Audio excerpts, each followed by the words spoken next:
오늘은 마태복음 6장을 보겠습니다. 지금 우리는 예수님의 산상수훈을 살피고 있습니다.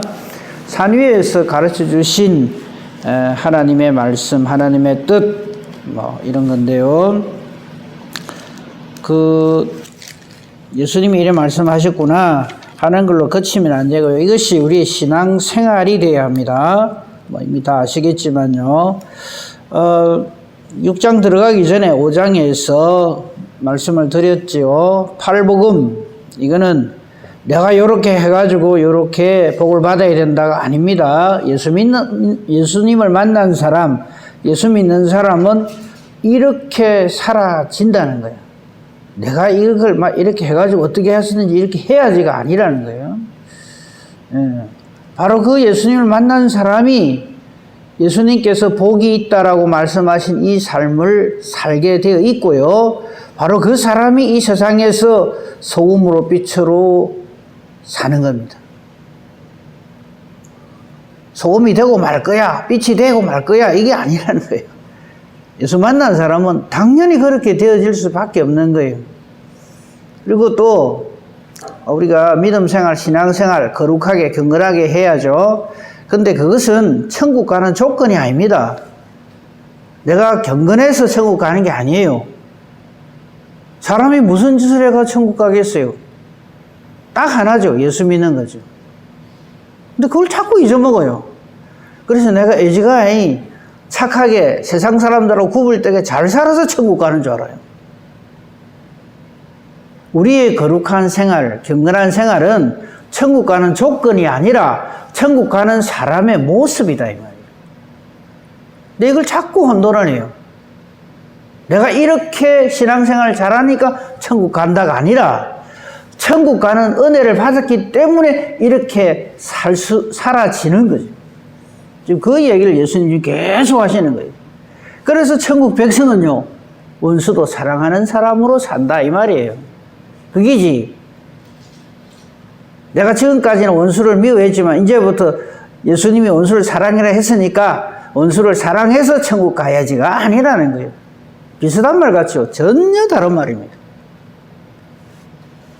자, 우리 어제 마태복음 5장 48절 가지고 이제 앞에 걸 다 말씀을 전거를 했어요. 하늘에 계신 하나님 아버지의 온전하신 것 같이 우리 온전하지 못하면요, 천국 구경도 못합니다. 우리가 어떻게 하나님 아버지의 그 거룩하심과 온전하심을 이룰 수 있겠어요? 무슨 노력을 해가지고. 그래서 우리가 이걸 깨달아 알지 못할 때는 사람들이 어쨌냐면 이놈의 세상하고 같이 사니까 맨날 죄를 짓거든요. 그래서 뭐합니까? 세상하고 담을 딱 샀자 해가지고 생겨난 게 수도원입니다. 아예 이 세상하고 벽을 딱 치고 살면 내가 거룩하게 안 살겠나? 천만에 그 안에서 더 추악한 짓을 하는 거예요. 그게 내가 나를 쳐서 복종시킨다고 해서 그 일이 되어지는 게 아니라는 거예요. 정말 예수님을 만난 사람, 그 베드로 신약 성경에서 최고의 두 사도라고 말을 하면 베드로하고 사도 바울이잖아요. 사도하면 제일 먼저 떠오르는 사람이 그 두 분이잖아요. 베드로와 바울. 이분들 보세요. 성령으로 충만하기 전에는, 예수님 만나기 전에는요, 제 하고 싶은 대로 하고 삽니다. 그 예수님이 베드로에 그러잖아요. 지금은 못 따라오지만 나중에, 그 나중에 뭡니까? 성령으로 충만해지면 그제서야 예수님 하신 말씀이 다 깨달아지고 성령의 능력을 덧입어서 예수의 증인 된다 이 말이에요. 그때 네가 사람 낚는 어부가 된다 이 말이죠. 우리도 그래 돼야 되는 거죠. 바울도 보십시오. 예수님 만나기 전에는요, 제가 최고 잘났어요. 최고예요, 자기가. 뭐든지 자기 중심이었어요. 그러다가 예수님 딱 만나고 나니까 주저앉는 거예요. 내가 죄인 중에 개수구나. 나는 날마다 죽고 내 안에 그리스도께서 사신 것이 바로 예수를 믿는 것이구나 라는 걸 그제서야 깨닫는 거예요. 자, 오늘은 6장인데요. 6장도 어떤 한 귀절을 딱 집어서 이렇게 하기보다는요. 5장 48절. 하나님의 온전하신 것 같이 너희도 온전하라. 이거요. 사람으로서는 못 이룹니다. 우리가 어째 하나님의 거룩하심을 따라서 살겠어요? 참 말도 안 되는 소리죠. 예수 만난 사람이 돼야 된다. 예수님 만난 사람이, 자, 이제 6장 1절부터 보십시다. 구제할 때 어떻게 할까요? 한번 생각해 보세요. 예수님 만난 사람이 구제하는 거하고 예수님 모르는 사람이 구제하는 거하고 비교를 한번 딱 해보세요. 예수님 모르는 사람 구제는 어찌 할까요? 나팔을 붑니다. 내가 이래 한다. 그래서 공원에 가가지고 라면 박스 옆에 쌓아놓고 사진 찍어갖고 막 홍보하고 나는 이렇게 착하게 산다. 그 사진 찍는 것 자체가 안 착한 걸 모르는 거예요. 그 예수님 그걸 얘기해 주시는 거예요. 그렇게 보면은, 그러니까 모든 말씀을 예수님 만난 사람과 안 만난 사람을 그걸 염두에 두게 보면은 금방 해석이 되죠. 어려운 거 하나도 없어요. 자, 보세요. 아예 1절 처음 시작 예수님 이게 산상수훈 이제 6장이니까 한참 가운데 말씀 안 되겠어요. 그죠? 예수님 말씀하십니다. 구제하는 거 하나님 기뻐하시죠. 그죠? 구제하라고 온 성경에 나와 있어. 근데 사람들이 예수님을 만나지 못한 사람의 구제하는 모습은 사람에게 보이려고 합니다. 한마디로. 보는 사람 없으면요. 그 사람 절대 구제 안 합니다. 우리가 이게 교회 일을 할 적에도 보면요. 지독하게 협조하는 사람들 있죠. 예수님 몰라서 그래요. 그걸 가지고 막 시비를 걸고 따져들고 그런다고 그게 안 고쳐집니다. 조금 하는 흉내는 내겠지요. 며칠 가겠어요. 예수님을 온전히 만나가 완전히 회복되기 전에는요. 겉으로만 합니다. 겉으로. 설렁설렁 하는 흉내만 내는 거죠. 거짓하지 말라는 게, 자, 6장 1절부터 해가지고 4절까지는 구제에 대해서, 그 다음에 기도에 대해서, 다 나오잖아요. 그죠? 그 다음에, 16절부터는 금식하는 거에 대해서. 보세요. 구제하는 것, 기도하는 것, 금식하는 것. 우리 신앙생활을 하는 데 있어서 참 귀한 그런 항목들 아닙니까? 근데 이것마저도 하나님 앞에서 안 한다 이 말이에요. 사람한테 보이려고 외식으로 한다 이 말이에요. 겉으로. 뭐 더 말해가 뭐 하겠습니까? 우리 예배도 마찬가지. 하나님 받으셔 예배라고 제가 계속 강조하는 말이 이유가 그겁니다. 심지어 하나님의 예배 드리는 것조차도 사람한테 보이려고 한다니까요. 여러분 예배를 왜 드립니까? 목사에게 눈도장 찍으려고 드립니까? 목사님 오늘 네 왔습니다. 이거 하려고 예배를 드리는 거예요. 기가 차요. 기가 차. 물론 무슨 마음으로 그렇게 하는지는 압니다. 이제 토요일에 전화가 와요. 목사님 내일 제 교회 못 갑니다. 저거 어쩌라고요? 그분이 하나님 앞에 와서 예배 못 드리는 거 목사가 책임 못 집니다. 그 뭐라 얘기할까? 하나님 앞에 하나님 이분 내일 교회 예배를 못 드린다는데 한번 용서해 주세요. 그래 기도할까요? 물론 목사님이니까 보고 형식으로 이렇게 말한다는 건 알아요. 와 교회 안 왔노 그럼 목사님한테 얘기했는데 그게 이유가 안 되잖아요. 그죠? 물론 그 자리에 꼭 있어야만 예배를 드리는 것이라는 건 아닙니다. 어디에 있든지 예배자의 마음으로 하나님 앞에 예배 드려야 하죠.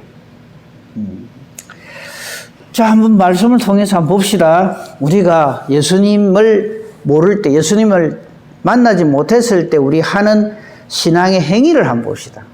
이 신앙이라고 말도 못해요. 신앙 행위예요. 흉내 내는 거죠. 구제를 합니다. 사람에게 보이려고 합니다. 사람 앞에서 의를 행하지 않도록 주의하라 그럽니다. 그건 의가 아니라는 거예요. 목적이 의를 이루기 위해서 하나님의 온전하신 것 같이 온전하기 위해서 하는 게 온전함을 드러내는 것이 아니라 자기의 사람들 앞에서의 뭐인 것을 드러내는 거예요.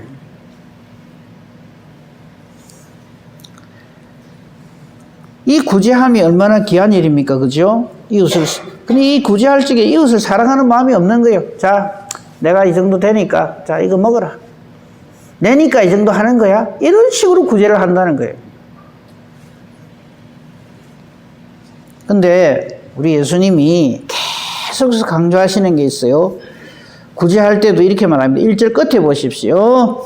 하늘에 계신 너희 아버지께, 지금 우리가 하는 모든 일들이 하나님 우리 아버지께 그래 한다는 거예요. 이 의미를 모르면은 전 재산을 다 내놔도 아니라는 거죠. 그래서 사도 바울도 그런 말을 하죠. 고린도전서 13장에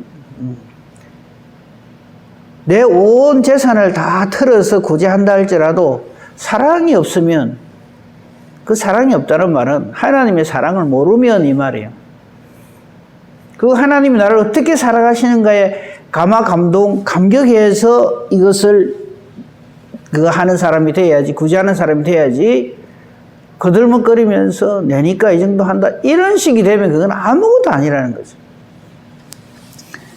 그래서 2절에 보십시오. 그러므로 구제할 때 외식하는 자가 사람 앞에서 영광을 받으려고 회당과 거리 어귀에서 하는 것 같이 너희 앞에 나팔을 불지 마라.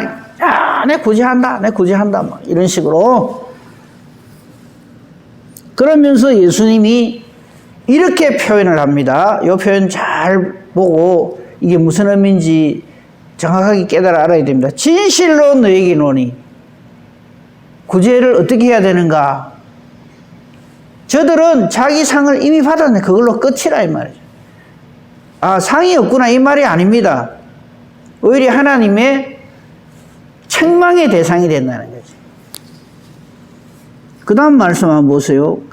너는 구제할 때 오른손이 하는 것을 왼손이 모르게 하여 내 구제함을 은밀하게 하라. 은밀한 중에 보시는 너희 아버지께서 갚으시리라. 이랬어요. 자, 이거 보세요. 구제할 때 오른손이 하는 걸 왼손이 모르게 하라. 이게 무슨 뜻일까요? 제가 이거 몇 번 말씀드렸는데 오른손이 하는 걸 왼손이 모르게 하라가 무슨 말이에요? 오른손 가지고 구제할 때 왼손 뒤로 딱 열어갖고 하란 말입니까? 무슨 말이에요 이게? 오른손이 하는 것을 왼손이 모르게 하라. 아주 은밀하게 아무도 눈치 못 채게 해라. 예, 그런 말이죠. 그런데 이 속뜻은 그게 아닙니다. 이게 무슨 말이냐면요, 아까 좀 전에 힌트를 드렸는데 평생 구제 안 하다가 웃자다가 한번 구제하는 사람은 구제할 때 어쩝니까? 사진 찍고 나팔 불고 광고하고 난리가 납니다. 그런데 형제를 사랑하고 연약한 이웃을 돕는 것이 일상이 되어 있는 사람한테는 그거 하면서 사진 찍고 난리를 지킬까요? 그래 안 합니다. 즉 오른손이 하는 것을 왼손이 모르게 하라는 말은 늘 가난한 이웃을, 내 옆에 있는 내 형제를 아끼고 사랑하고 보살피고 돌보라 이 말이에요. 이태갑 주사님, 어제 숨 몇 번 씻습니까? 계산해 봤습니까? 계산할 필요가 없죠. 왜? 당연히 하는 일이니까. 1분에 숨 몇 번 씻는가 계산하는 사람은요, 응급 환자입니다. 곧 죽을 사람이 아이고 이거 호흡수가 어떻습니다 이렇게 이야기를 하지, 건강한 사람은 호흡수 안 세요. 마찬가지입니다. 늘 구제하는 사람은요, 늘 형제를 위하는 사람은요, 늘 형제를 불쌍히 여기는 사람은요, 자기가 쫓게 하는 거 가지고 나팔 불고 내가 이랬네 저랬네 그런 소리 안 합니다. 늘 사는 게 그렇다 이 말이에요. 그렇게 살아라 이 말이에요. 그게 오른손이 하는 걸 왼손이 모르게 하라는 거지. 어쩌다가 1년에 한 번 좀 있으면 성탄절이잖아요. 그거 구제할 때 나 이거 아무도 모르게 했으면 좋겠어. 성경에 보니까 오른손이 하는 거 왼손이 모르게 하라 했다. 그러니까 아무지도 말하지 말라고. 그러니까 살짝 주면 그러면서 이 말씀을 이루었다고 생각하는 거예요. 그 말이 아니에요. 너의 삶이 항상 내 이웃을 생각하고 내 이웃을 사랑하고 조금이라도 뭐 좋은 거 있으면 함께 나누고 그 사람한테는 특별하게 뭐 구제한다 어쩐다 그런 말을 할 필요가 없어요. 그 삶 자체가 형제를 사랑하는 구제의 삶이기 때문에. 그러므로 지금 예수님이 구제에 대해서 말씀하시는 건데 이 구제를 이렇게 하라 저렇게 하라 그 어떤 방법을 이야기하는 게 아니에요. 형제를 사랑하라 이 말이에요. 우리 부모님들이 자식 사랑할 적에 내가 니한테 지금까지 밥을 3천 몇백 끼 해줬다 이랍니까? 자식한테 밥 몇 개 해주셨어요? 그거 계산합니까? 세알립니까? 줄치가면서? 그럼 부모가 해야죠. 식당 주인이지. 예산값 받으라고. 우리의 구제함이 너무너무 형제를 아끼고 사랑하는 사람으로서 하는 것이 돼야지 다른 사람은 안 하는데 나는 이래 한다. 그게 구제가 아니라는 거지. 그러니까 형제를 사랑하라, 하나님을 사랑하고 형제를 사랑하라는 그 모든 말씀 안에 다 들어있다는 말이 그 말이에요.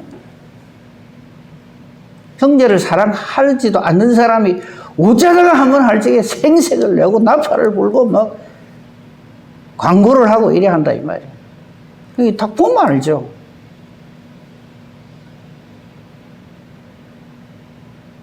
이제 구제함에 대해서 됐죠. 이제 어떻게 하는 건가. 오른손에 한 거 왼손이 모르게 한다는 말은 진짜 살짝 몰라요. 은밀하게. 요 말이 아닙니다. 그것이 너의 일상이 되어라. 전부 이 계산, 그걸로 딱 보면 이게 해석이 금방 돼요. 자, 그 다음 기도하는 거에 대해서. 어쩌다가 한번 기도하는 사람은 난리가 납니다.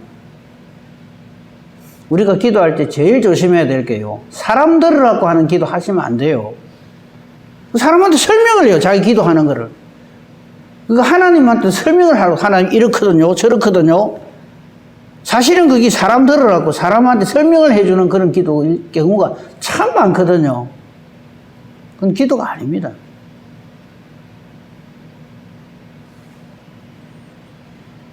그러니까 예수님이 자 기도하는 것도 한번 보세요. 5절에 기도할 때 외식하는 자와 같이 사람에게 보이려고 회당과 큰 거리 어귀에 서서 기도한다. 그리고 기도하고 난 다음에 딱 듣고 싶어 하는 거야. 야, 참 기도 잘하네.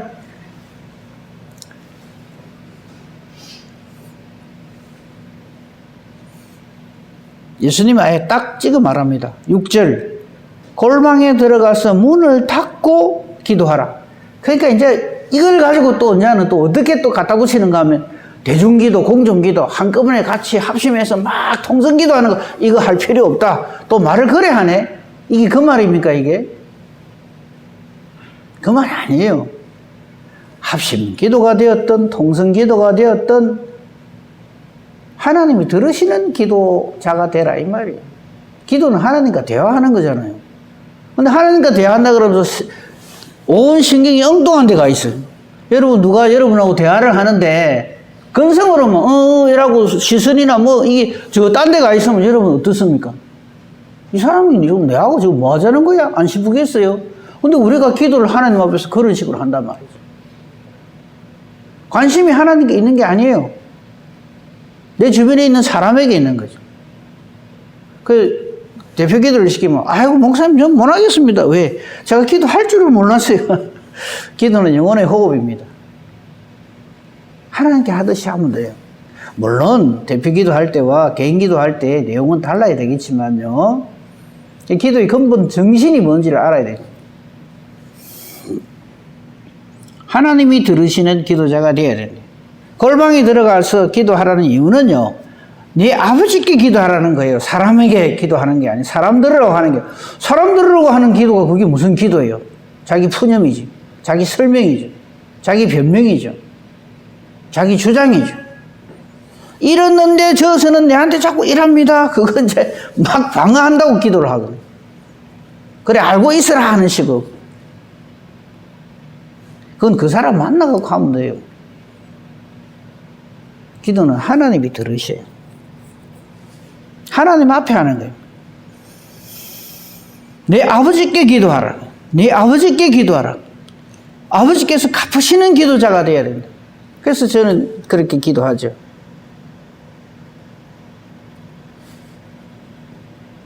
하나님의 뜻과 같아지기만을 내 기도하는 내용이. 그죠? 그걸 굳이 사람들한테 드러내면서 이래야 됩니다, 저래야 됩니다 할 필요가 없는 거죠.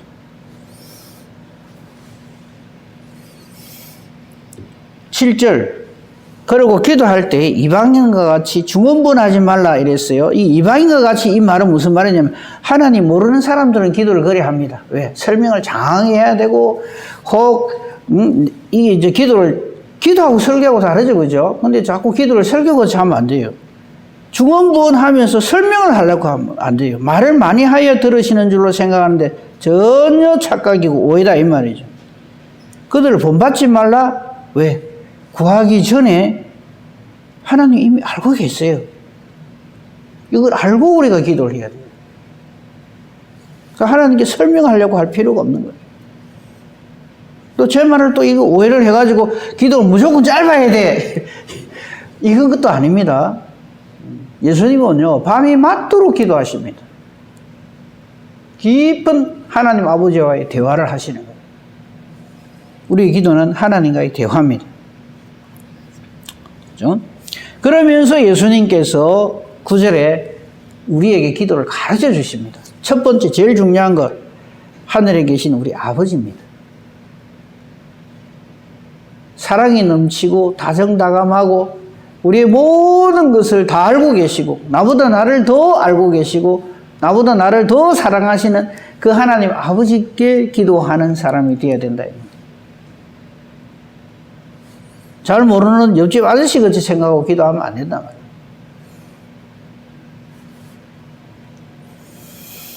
하늘에 계신 우리 아버지 해놓고 이제 이거 가지고 이제 예수님의 기도 가지고 분석을 많이 하죠. 뭐 하나님께 영광을 돌려야 된다. 우리 죄를 고백해야 된다.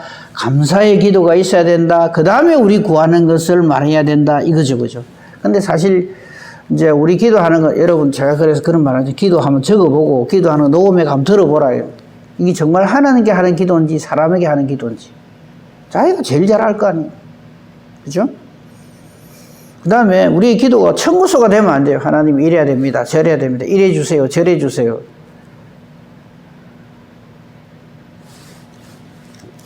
우리는 하나님께 설명을 잘해서 뭐를 받는다고 생각하시면 안 됩니다. 믿음으로 기도해요. 하나님 아버지가 내 진짜 하나님 아버지이신 줄 확신하고 깨달아 알고 그걸 증거를 가진 그 사람이 하는 기도가 돼야죠.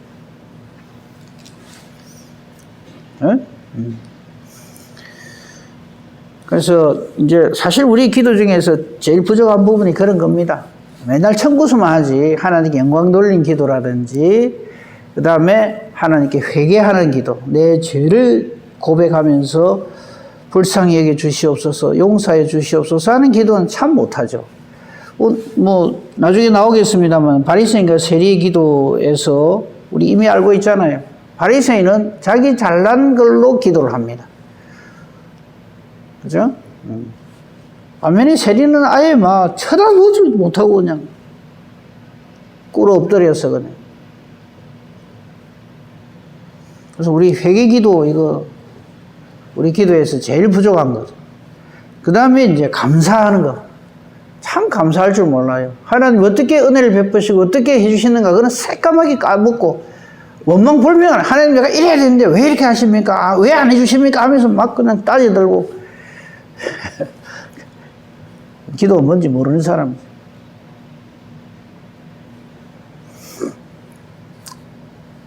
그 기도를 어떤 분은 이렇게 표현해요. 곡조 없는 찬송이다. 그럼 찬송은 뭘까요? 곡조 있는 기도다. 그 찬송과 기도는 같은 거죠. 찬송에다가 곡을, 리듬을, 박자를 빼버리면 그게 기도고, 기도에다가 음을 붙이고 박자를 넣고 이러면은 그게 찬송이 되고, 찬송과 기도는 같은 내용이에요. 그 내용이 전부 하나님께 감사하고 영광 돌리고 내 죄를 고백하고 그런 게 되어야 된다. 제가 또 이렇게 말씀드리니까 이게 또 하나의 기도의 또 하나의 어떤 그런 고리가 돼가지고 그거 맞춰가지고 그렇게 하실 필요는 없어요. 그러니까 제일 중요한 건 내가 예수 그리스도를 통해서 하나님의 자녀가 되어 있는 사람의 기도가 돼야 된다 이 말이에요.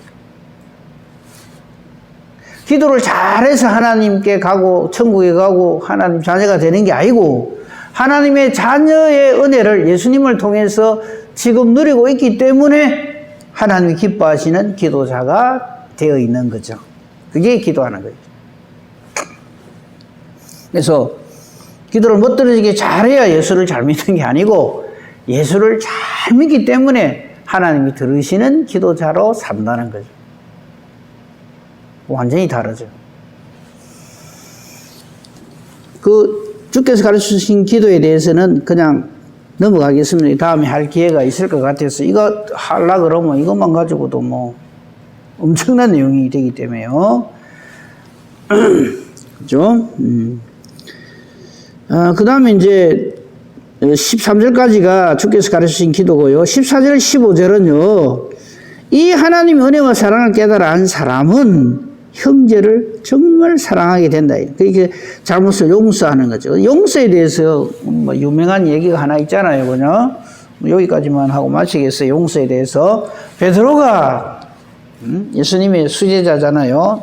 책으로 자기가 스스로 생각하기에 나만치 예수님을 잘 알고 충성하는 사람 없다 싶은 사람이 이제 베드로였는데 베드로가 이제 예수님께 와서 용서에 대해서 얘기를 하잖아요. 형제가 내한테 잘못하면 몇 번 용서해 줄까요? 이랬어요. 그 다음에 베드로가 한마디 더 했죠. 7번 할까요? 이랬어요. 형제가 같은 잘못을 저지르는데 7번까지 용서해 보신 분 있습니까? 베드로의 그 말은 속마음에 와 베드로 역시 내 수제자답구나. 나 따라다니더니 드디어 형제를 사랑하는 그게 뭔지를 알게 되고 용서에 대해서 이제 드디어 일가견을 가지게 됐구나. 뭐 이런 거였겠죠. 근데 예수님 베드로에게 뭐라고 하십니까? 아마 예수님 베드로를 이래 보면서 이랬을 거예요. 그 속뜻을 알기 때문에 베드로가 왜 저런 말을 하는지 알기 때문에 베드로가 뭘 몰라요? 자기는 누구를 용서할 만한 위치에 있다고 생각을 하는 거예요. 예수님 답변은 뭡니까?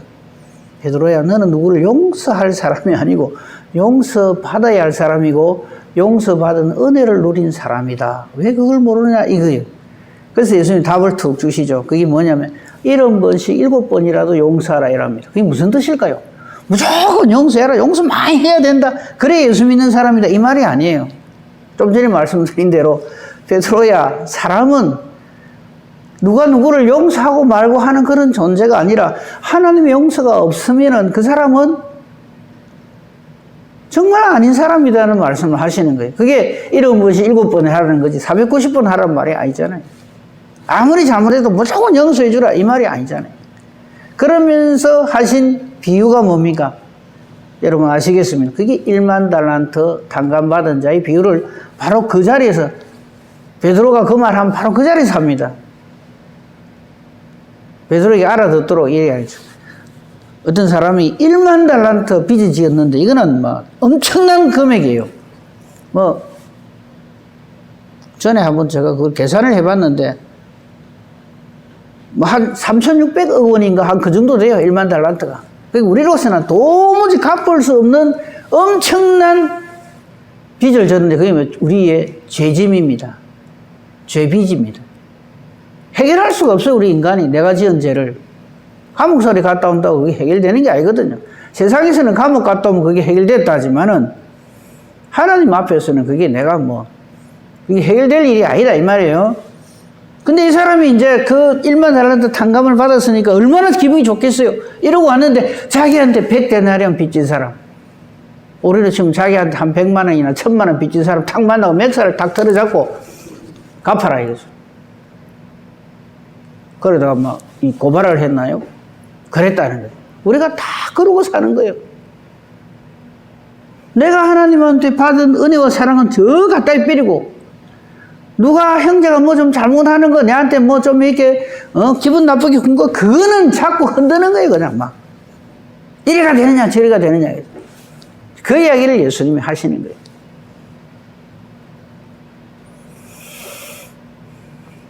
그래 용서 지금 용서에 대해서 말하잖아요. 그죠? 14절 15절. 그래 제가 말씀을 드릴게요. 예수님이 죄인을 용서하신 것 같은 그거보다 더 용서 못할 일이 있거든. 그때 이야기하세요. 십자가에서 예수님을 조롱하고 침 뱉고 뺨 때리고 온갖 욕설을 다 퍼붓고 그럴 때 예수님이 그 사람들 어떻게 합니까? 야, 내 딴 거 몰라도 내 뺨 때리는 저놈은 내 가만 놔둔다. 나중에 부활해갖고 내 저놈 찾아가가지고 완전히 그냥 이러십니까? 그렇지 않아요. 저들의 죄를 용서하여 주시옵소서. 그래서 제가 지금 십자가에 달리지 않습니까? 저들이 알지 못해서 저래 하는데 저들도 깨달아 알게 되기를 하나님 아버지 기도하잖아요. 그게 용서라는 거예요. 근데 우리는 나한테 뭐 눈만 한번 흘기도 이건 난리가 나요. 내 말에 조금이라도 뭐 반대되는 말 조금이라도 하면 그냥 용서는 그냥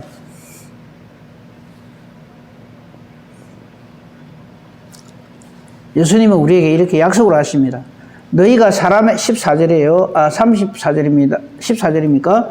너희가 사람의 잘못을 용서하면 너희 하늘 아버지께서 너희 잘못을 용서하려니와 너희가 사람의 잘못을 용서하지 아니하면 너희 아버지께서도 너희 잘못을 용서하지 아니하시리라. 이 말도요. 액면 그대로 해석을 하면 안 돼요. 자, 저 사람 내한테 이거 뭐 하나 잘못인데 하나님 보세요. 내가 이거 용서해 줄게요. 나중에 내 죄 한번 짓는 거 용서해 주세요. 해석을 그래 하네. 그런 뜻이 아닙니다. 하나님 아버지의 사랑을 그 용서를 받은 사람은 형제를 그 하나님 아버지의 심령으로 예수 그리스도의 심령으로 그 사람을 불쌍히 여기게 된다. 이 말이에요. 그래서 예수 믿는 것은 굉장히 쉬우면서 굉장히 어렵습니다. 모든 것이 하나님 은혜이기 때문에 너무너무 쉬워요. 너무너무 간단해요. 그런데 이 하나님의 은혜와 사랑을 깨달아 알고 절감하지 않는 사람은 죽다 깨어나도 이 말씀대로 못 살아요. 그게 복음의 비밀입니다. 천국의 비밀이고 말씀의 비밀입니다. 이걸 깨달아 알게 될 때 우리는요, 막 성령으로 충만해지면 이 성령의 열매를 절로 맺고 사는 거죠. 감사가 넘치는 삶을 살게 됩니다. 이렇게 사는 은혜와 복을 누리는 저와 여러분이기를 우리 주님의 이름으로 축복하며 축원합니다. 아멘. 감사합니다, 하나님. 오늘도 저희들을 사랑해 주셔서 새날을 주시고 이 하루도 하나님 앞에서 말씀 앞에서 예배하며 기도하며 시작하게 해주시니 감사합니다. 주신 말씀 이렇게 엄존하고 이렇게 분명하고 이렇게 확실하거든. 우리는 이 말씀 다 갖다 삐리고 삽니다. 오늘도 내 기분대로 살기 쉽고 내 생각대로 살기 쉽고 내 고집대로 내 욕심대로 내 하고 싶은 대로 살기가 참 쉬운 저희들입니다. 우리를 불쌍히 여겨주시고 우리의 말하고 행동하고 계획하고 생각하는 것이 하나님 보시기에 아름다운 경건한 삶이 되게 하여 주시옵소서. 오늘도 이를 위하여 우리 기도합니다. 그러므로 우리 기도는 내 생각을 말하면서 이래 되면 좋겠습니다, 저래 되면 좋겠습니다가 아니라 하나님의 뜻을 찾는 기도가 되게 하시고 하나님 뜻대로 하는 기도이기 때문에 하나님이 기뻐하시며 응답해 주시는 기도, 능력 있는 기도, 의인의 강구 되게 하옵소서. 범사대소사 하나님께 맡깁니다. 감사하며 우리 주 예수 그리스도 이름으로 기도합니다. 아멘. 하늘에